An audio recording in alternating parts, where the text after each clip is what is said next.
为水神大人，圣人有过简单交手，太清圣人一声滚，喝退了西方二教主。当时更是有女娲出手，后土现宗。自那时，文静道人就已经明白，眼前这位早早拿捏住自己命门的天庭水神，便是半句玩笑都开不得了。某种意义上而言，善谋算的水神比那个男人更危险，也更让人无力应对。可惜这是单纯的无力与绝望，文静道人丝毫没有征服的念头。文静道人连忙起身行礼，解释着：还请大人勿怪，属下也是被逼无奈才做了他们的第6护法，做了那凶兽统领一职。属下心自是在大人这儿，自是在人教这儿，还请大人明鉴。李长寿不动声色地点点头，心底也是忍不住一阵嘀咕：文静都已经做到西方教高层了，我刚才不过是想提醒他，一定要牢记他是玄都师兄的迷妹身份，莫要跟我说这般过火的话，老师可都在头顶看着呢。文静道人的命途似乎也被改变了许多，此时看来，我也当给文静道人一些甜头，莫要让他在该出手时有半点犹豫。此事我自知晓，不过是敲打你一二。近来玄都师兄在镇守玄都城，抵御域外天魔，暂时无法分身。待玄都师兄回5部洲，我自会安排你们再次相见。当真？你既想要与我师兄亲近，与我交谈时，当存礼数之间距，不可有过界之言语，你可明白？文静道人细细品味这般话语，不由大喜过望，连连点头称是，还禁不住抬手擦了一下嘴角。属下多谢大人成全。李长寿心底细细思量，斟酌了一阵言语才道：此事若无老师允许，我也不敢擅自做主，你要好生把握。文静道人娇躯轻颤，差点就直接跪下了，对头顶的太极图虚影行几个大礼。说正事吧。是。文静道人柔声应着，又忍不住掩口笑了几声，这才坐回了座椅。大人，西面将有大动作了。哦。李长寿眉角一挑，并未插话，让文静道人将要禀告之事详尽道来。不多时，李长寿就有些坐不住了。还好他从未小觑过西方教。就在数月前，西方教大教主接引道人出关，于灵山开坛讲道，传授众圣人弟子道语法，灵山重要人物悉数到场。文静道人也被叫去，在暗中听道并未现身。讲道之后，则是西方教有话语权的10数圣人弟子，外加他这个凶兽统领，以及其他2名出身妖族海族的统领，意图商议应对大劫之事。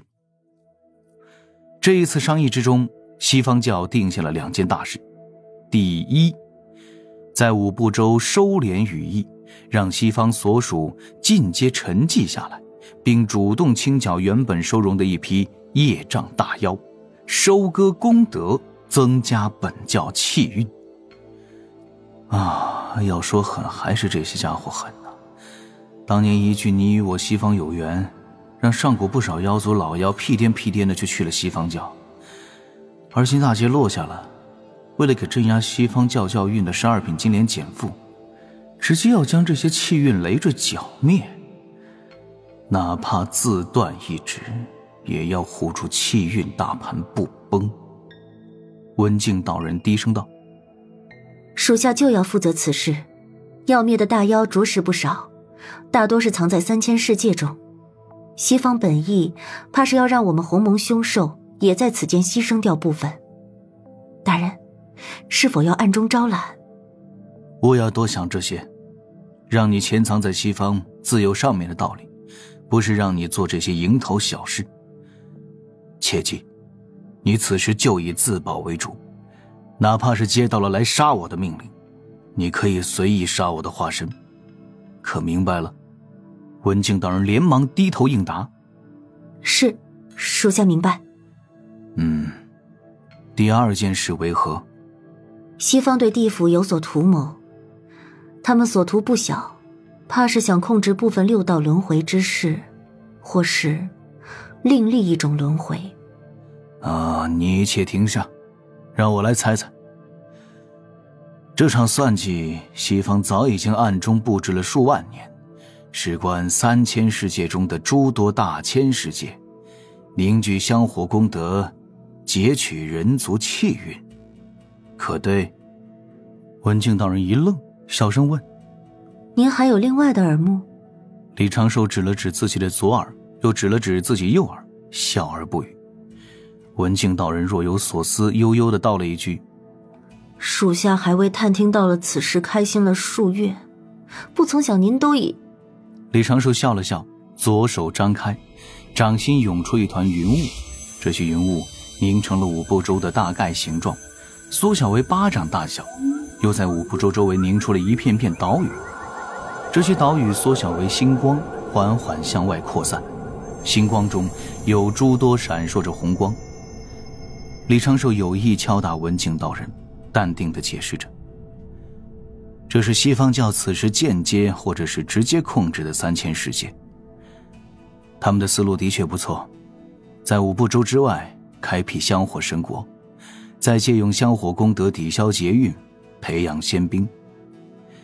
可惜啊，他们始终是小觑了道门，又将人族当作傀儡木偶，还要用掌控轮回的方式巩固这些香火神国，宣扬他们的教义。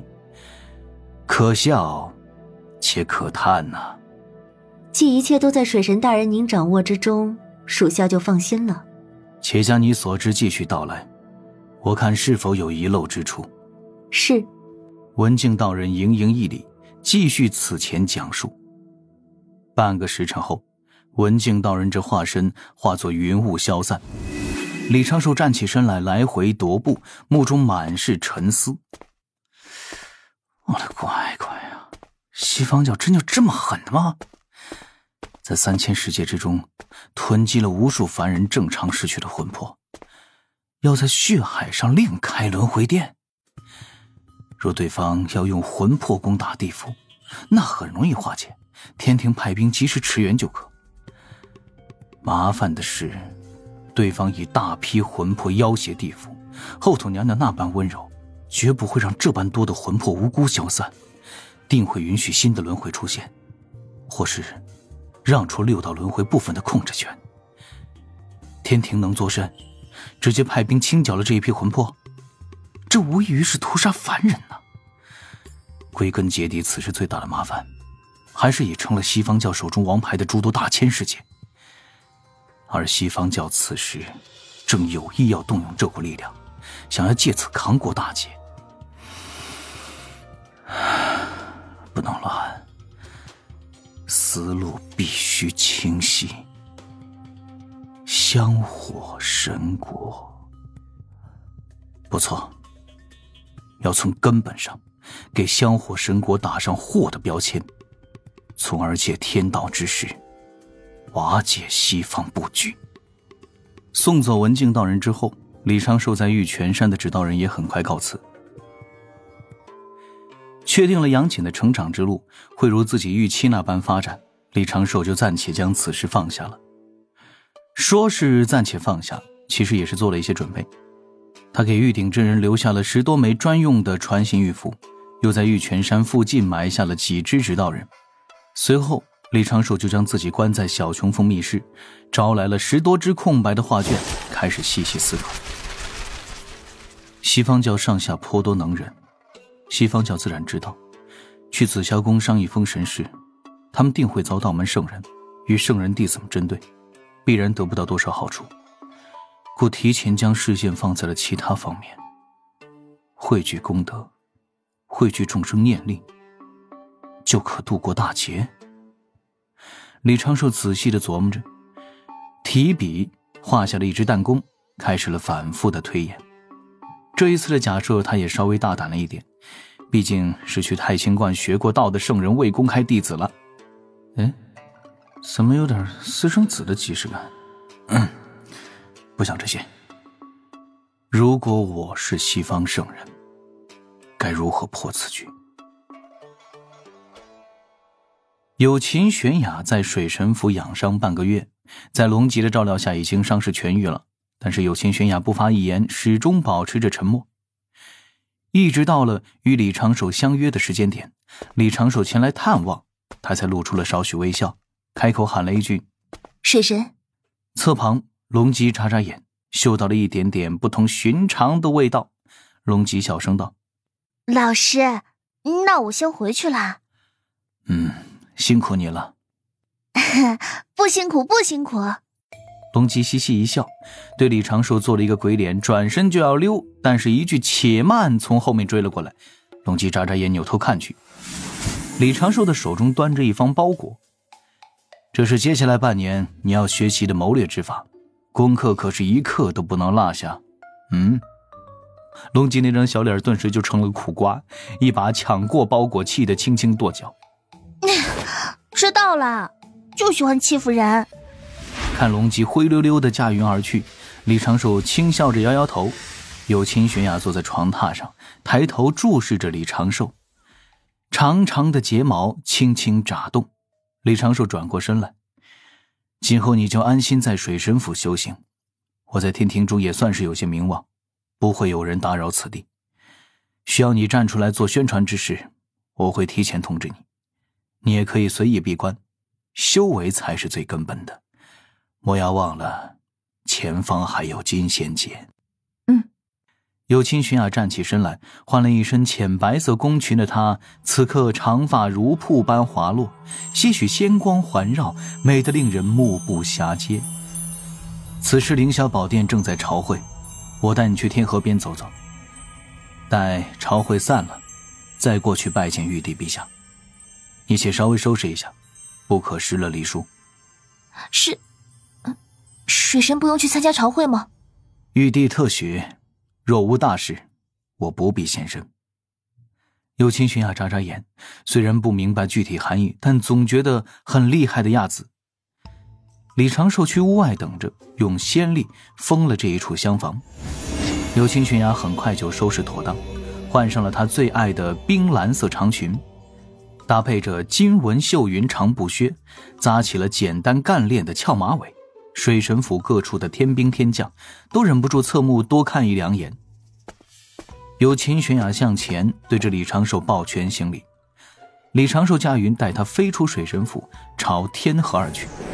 这一路，有秦玄雅大概有些理解了自己长寿师兄在天庭到底拥有何等权势。但凡他们路上遇到的天兵天将，进阶就远远停下云头，整齐划一的低头抱拳行礼，而长寿师兄呢，却只是点头回应。哪怕遇到一两位气度非凡的天庭仙神，对方也是率先做道揖，甚至有人还拐了一个大弯，故意装作偶遇，向前行礼寒暄几句。李长寿对此早已经习以为常了，但是在有秦玄雅眼中看来，他心底的念头十分的复杂。若问世上何物最是磨人，那自是女子的心事了。到了天河旁，让有秦玄雅远远地等着，李长寿径直去了天兵操练之地。他召来便装，将便装带到了一个隐蔽的角落，淡定地布置了10几层仙力结界。便装慌是真的慌，反抗是真的不敢反抗。水神大人，便装喉结轻颤，您带回天庭的那位女仙，末将绝对没有动半点念头。末将此时心底都是恒娥仙子啊！末将愿立大道誓言。李长寿慈眉善目地笑着，莫紧张，我还不知你品性吗？啊？小庄啊。哎，大人您说。我记得你家里好像有一个天涯阁，对否？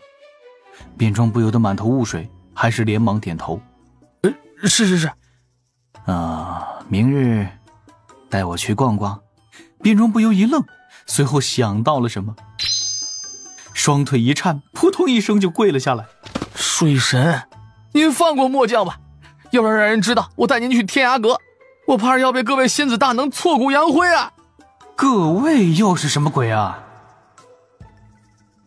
一朵白云载着几道身影朝着天边缓缓飞着。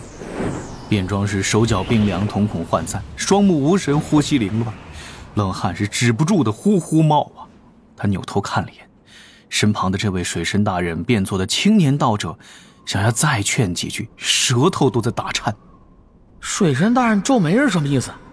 是在怪我大惊小怪吗？可是这种变形术真的能骗过旁人眼睛吗？话说水神大人，您这化身不是纸人吗？去天涯阁能干啥？真听曲啊！水神大人，咱们当真要去我家？李长寿却并未回答，此时的眉头轻轻皱着，表情颇为严肃，陷入了莫大的纠结之中。又过了一阵儿，李长寿扭头看向了另一侧，那正含笑眯眼有点小期待的秦将军，你随着我们一同过去，未免有些不妥呀。水神大人莫慌，秦天柱拱拱手，末将跟着您去见见世面自不会有什么逾矩之事。听您这话，咱咋就这么不敢信呢？我听您这话，您还知道不妥当啊？秦天柱大手一挥，笑道：水神大人当洒脱一些，这是为了正事，可不是真出来游山玩水的。卞庄眼珠子转了转，果断站了出来，对着秦天柱小声道：你这人怎么还敢教训水神大人呢？水神大人还能不知我家那天涯阁做的是哪般营生啊？水神大人还能不知此事若是让旁人知晓，会令水神大人的名声受损，影响水神大人在三界的名望，引来道侣以及道侣背后的商人老爷不满吗？天柱，你我同为天庭将领，我再提醒你一句的，你说话要注意些，水神大人心里有谱，咱们尽心帮水神大人办好此事就是了。秦天柱眯眼笑着，连连点头：卞将军说得对，